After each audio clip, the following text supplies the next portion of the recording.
सुशील व्यास जी, ये महाराष्ट्र सरकार पर इतने आरोप लग रहे हैं, कुछ खुद राज ठाकरे कह रहे हैं, आप घोषणाएं तो ऐसे कर रहे हैं कि राज्य दिवालिया हो जाएगा, ऐसे तो कंगाल हो जाएगा। पूजा जी नमस्कार।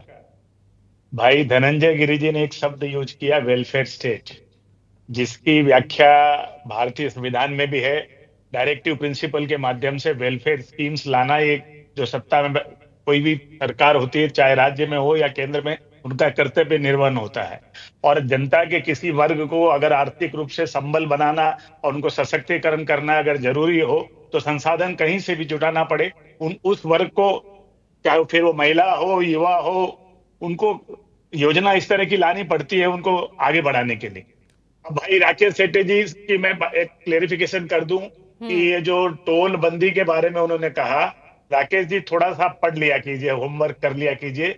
ये टोल माफी जो है सिर्फ लाइट मोटर व्हीकल के लिए हुई है, कमर्शियल व्हीकल के लिए नहीं हुई है। इसलिए जो कॉन्ट्रैक्टर वहां है, उनको जो हमारा एग्रीमेंट उन कॉन्ट्रैक्टर के साथ जिस अवधि तक का है, उनको उतना रेवेन्यू मिलेगा। अब सिर्फ लाइट मोटर व्हीकल जो है, जिससे प्राइवेट लोग, आम जनता ट्रेवल करती है, उनको इससे छुटकारा मिला है। ये पूरी तरह से माफ नहीं किया गया है। और आप निश्चिंत रहिए, ये परमानेंट बेसिस पे ये जो एग्जम्पशन दिया गया है, इसको कोई 23 नवंबर के बाद हम सरकार में आएंगे, हमें आत्मविश्वास है। आप निश्चित अरे रहिए। बात तो सिर्फ टोल फ्री की ही नहीं है ना, और भी तो आपकी तमाम योजनाएं हैं। अभी आपने 3 गुना जो मदरसा टीचर्स का जो वेतन बढ़ाया है, मामला उसको लेकर भी है। राज्य पे कर्ज इतना है, कैसे इसे पूरा करेंगे? लाडली बहन योजना वो अलग है, मुख्यमंत्री युवा कार्य परीक्षण योजना वो अलग है, तमाम ऐसी योजनाएं हैं। पूजा जी मैं आ रहा हूं उस पर। जैसे अभी आपने थोड़ी देर पहले कहा, जब धनंजय जी से आप बात कर रहे थे कि इसमें कैटेगराइजेशन नहीं है, नहीं, लाडली बहन योजना मात्र जिसकी 2.5 लाख रुपए तक की वार्षिक आय की परिवार की इनकम है, उसको दिया गया, हर महिला को नहीं दिया गया। नहीं ठीक है, महाराष्ट्र के लिए ठीक है ना, एमपी में तो कोई ऐसा कैटेगराइजेशन नहीं था, इसलिए मेरा उनसे ये सवाल कर रहा था कि आपने कहा कैटेगराइजेशन नहीं है। कैटेगराइजेशन निश्चित रूप से है। जिस वर्ग को जरूरत है, उस वर्ग को सबलीकरण करने के लिए एक योजना लाई गई है, और उसके लिए बजट में प्रावधान किया गया। हमारे वित्त मंत्री तो जो मुख्यमंत्री वही सुशील जी हो जाता है ना, पैसा कहां से आएगा?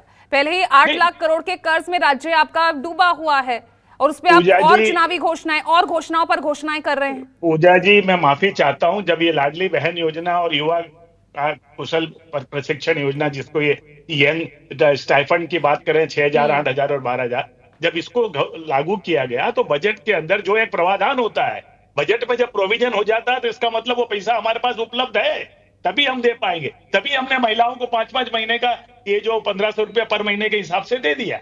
और अगर पैसा है तो राज्य पे जो कर्ज है पहले वो चुकाइए ना भाई, राज्य को तो कर्ज मुक्त कीजिए, उसके बारे में तो कोई सोच नहीं रहा। लेकिन हाँ, ये रेवड़ी कल्चर आपको भी सूट करता है, ये रेवड़ी कल्चर आपको भी सूट करता है। इसको रेवड़ी कहना ठीक नहीं है।